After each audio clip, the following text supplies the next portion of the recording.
আসসালামু আলাইকুম। অবিশ্বাস্য ঘটনা ঘটে গেল বিএনপিতে। সবাই এটাতে খুব অবাক হয়েছে, বিস্মিত হয়েছে। কারণ বিএনপির মনোনয়ন নিয়ে অনেক নাটকীয়তা হয়েছে। ১ম যখন ২৩৭ টা আসন প্রার্থী ঘোষণা করে, সেখানে অনেক ত্যাগী নেতা বাদ পড়েছেন। যারা দলের জন্য গত ১৭ বৎসর জেল জুলুম খেটেছেন, রাজপথে থেকেছেন, পরিবারকে সময় দিতে পারেননি, বাবা-মা অসুস্থ হয়েছে, তাদেরকে পর্যন্ত সময় দিতে পারেননি, ছেলে-মেয়েকে সময় দিতে পারেননি, আত্মীয়স্বজন মারা গেছেন, সেখানে যেতে পারেননি। এই দলের প্রতি ত্যাগ স্বীকার করতে গিয়ে তারা তাদের পরিবারকে পর্যন্ত দেখতে পারেননি। ওইসব নেতাও মনোনয়ন পাননি। অনেক জায়গায় এমনকি ঘোষণা দিয়েছেন তারা স্বতন্ত্র প্রার্থী হবেন বা দলের বিরুদ্ধে বিদ্রোহী প্রার্থী হবেন। অনেক নাটকীয়তা হয়েছে এই মনোনয়ন নিয়ে। এখন পর্যন্ত যাদেরকে প্রার্থী ঘোষণা করা হয়েছে, সেখানে অনেক সংস্কারপন্থী আছেন, অনেক নিষ্ক্রিয় নেতা আছেন, অনেক বিতর্কিত নেতা আছেন। কিন্তু দলের ত্যাগী যারা শত ঝড়েও দল ছেড়ে যাননি। ১৭ বৎসর যে ঝড় গেছে তাদের উপর দিয়ে, এই নেতাদের উপর দিয়ে শত, শত মামলার ভারে তারা নুয়ে পড়েননি। তারা দল করে গেছেন, দল ছেড়ে যাননি। যত ঝড়-ঝাপটা এসেছে, যত বড় ঝড় এসেছে, দলের সাথে ছিলেন। শত, শত মামলা। এই যে ছাত্রদলের সাবেক সভাপতি, এখন বিএনপির যুগ্ম মহাসচিব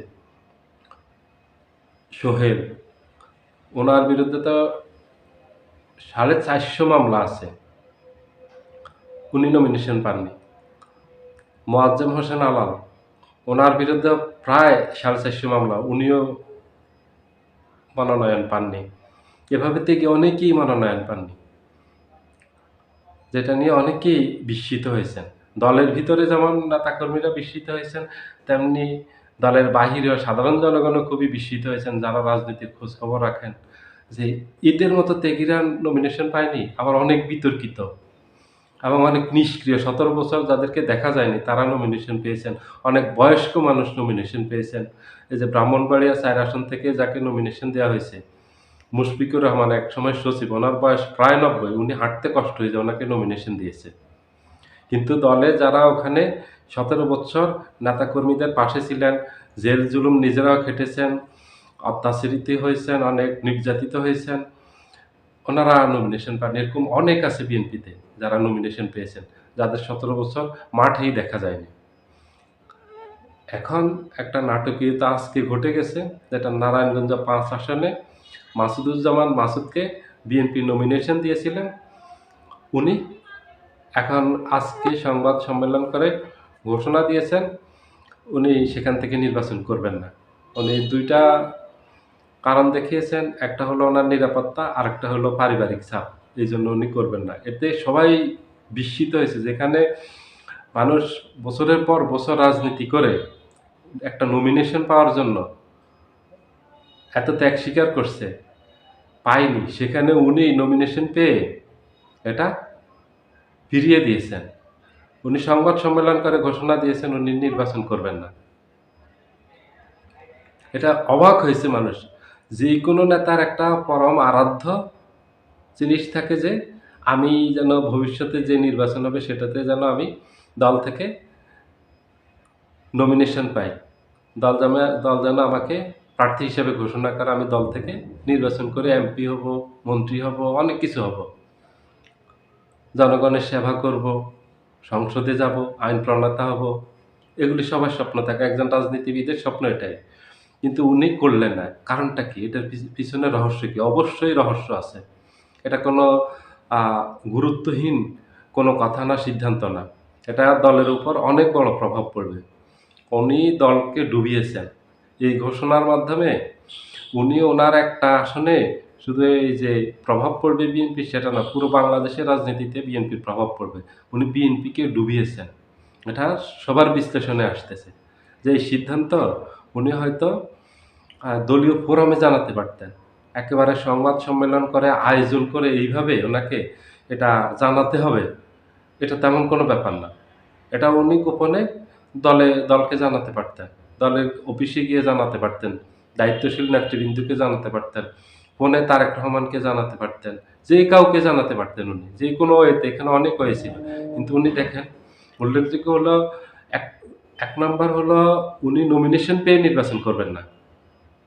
২ নাম্বার হলো উনি সংবাদ সম্মেলন করে এটা এক্কেবারে যেন পুরো দেশব্যাপী প্রচারিত হয়, সেই ব্যবস্থা করে উনি সংবাদ সম্মেলন করার আয়োজন করে তারপরে উনি সেটা ঘোষণা দিয়েছেন। উনি তো এইভাবে ঘোষণা না দিলেও পারতেন। এভাবে ঘোষণা দেওয়ার কিছু নেই। কিন্তু এটার পিছনে সবাই বলতেছে একটা গভীর ষড়যন্ত্র আছে আগামী নির্বাচনে হয়তো বিএনপির ভিতরে একটা কোন্দল তৈরি হবে ধীরে, ধীরে।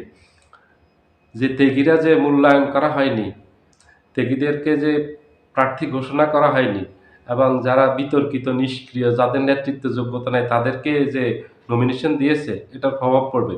এই যদি রাজনৈতিক কোনো কমিটমেন্ট থাকতো বিএনপির প্রতি, যদি ডেডিকেটেড কর্মী হতো বিএনপি তাহলে এই সিদ্ধান্তটাও নিত না। প্রথম হলো নমিনেশনই মানুষ পায় না, সেখানে নমিনেশন পেয়েও ও নির্বাচন করবে না। নির্বাচন থেকে নিজে সরে আসছে ঘোষণা দিয়ে। এটা অবাক করা। দ্বিতীয় হলো ওর যোগ্যতা নিয়ে প্রশ্ন উঠবে। তাইলে দলের এমন অনেক আছেন যাদেরকে বাদ দিতে হবে এই দাবিটা উঠবে। আর যদি বাদ না দেয় আগামী নির্বাচনে বিএনপি থেকে যারা প্রার্থিতা পায়নি, যারা ত্যাগী এরকম অসংখ্য বিভিন্ন আসনে অন্ততপক্ষে ১০০ থেকে ১৫০ টা আসনে এভাবে বিদ্রোহী প্রার্থী হবে। তখন বিএনপির ভরাডুবি হবে। আর এটার জন্য বিএনপি তখন সিনিয়র নেতৃবৃন্দ দায়ী থাকবেন। কারণ তাদের ভুলের কারণে ওই সিদ্ধান্ত নিতে ওরা বাধ্য হয়েছেন। তখন যারা বিদ্রোহী প্রার্থী হবেন তাদের দোষ দেয়া যাবে না। কারণ হলো এটা দেশ জানে, দলও জানে যে এরা দলের জন্য গত ১৭ বৎসর জেল, জুলুম, অত্যাচার হেন কোনো অত্যাচার করা হয়নি যেটা তাদের উপর করা হয়নি। অত্যাচার নেই যেটা শেখ হাসিনা তাদের উপর করেনি। রিমান্ডে নিয়ে কাউকে তো মাসের পর মাস রিমান্ডে নিয়েছে। এত অত্যাচার সহ্য করছে তারা।